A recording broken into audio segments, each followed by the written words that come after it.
information for us this morning. Of course, the warnings, but I do want to do an informal poll.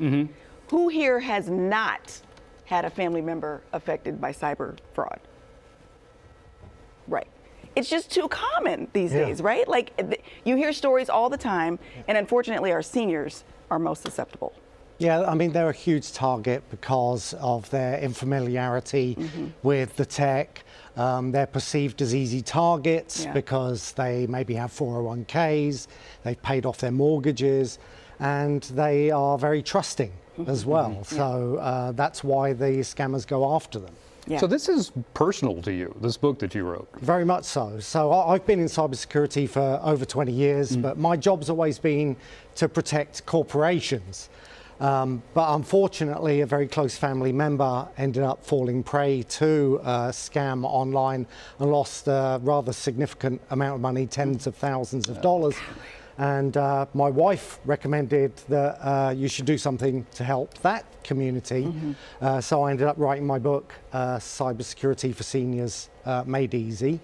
And in that, I give advice on 3 stages, really. What to do before you fall victim, what to do during an attack, so what kinds of attacks to look out for, and then what to do if you have already been a victim of it, how to recover from that.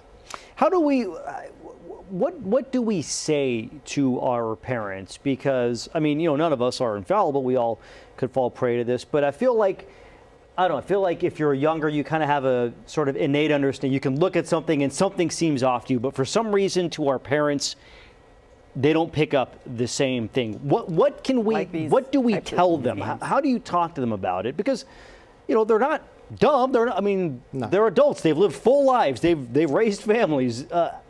How do we communicate this to them? Yeah, I mean, knowledge is power, right? As long as they know what to look out for, know not to react, because that's what the scammers want to do. There's always kind of urgent wording around the communications, and they want you to take action immediately. Stop, take a breath, verify first. If it looks like it's coming from your bank, don't click on a link in an email. Call the bank and say, did you just contact me? 9 times out of 10, the bank will say, no, we don't send unsolicited emails. So there's that kind of thing. And also, trust your gut. You've been on the planet for a long time. You know, along with the gray hair comes a lot of wisdom. So if it's too good to be true, it's not true.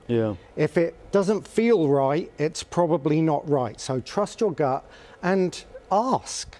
You know, reach out to more tech-savvy members of the family, or even, you know, you can reach out to law enforcement. And the FTC has a website, ftc.gov. The FBI has a website, ic3.org, .gov, and you can go to those websites and get more information around those.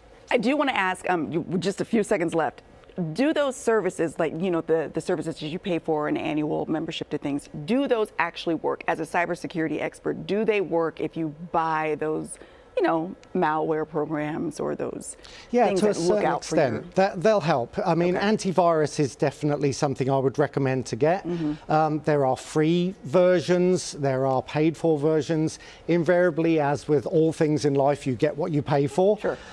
So they have different efficacies, but that would be one of the recommendations I do. But that's obviously only going to protect you from a very small part, from viruses. It's not going to protect you from clicking on a link that takes you to a website that you have to log into. Okay, and again, your book? Cybersecurity for Seniors Made Easy, available on Amazon and TikTok.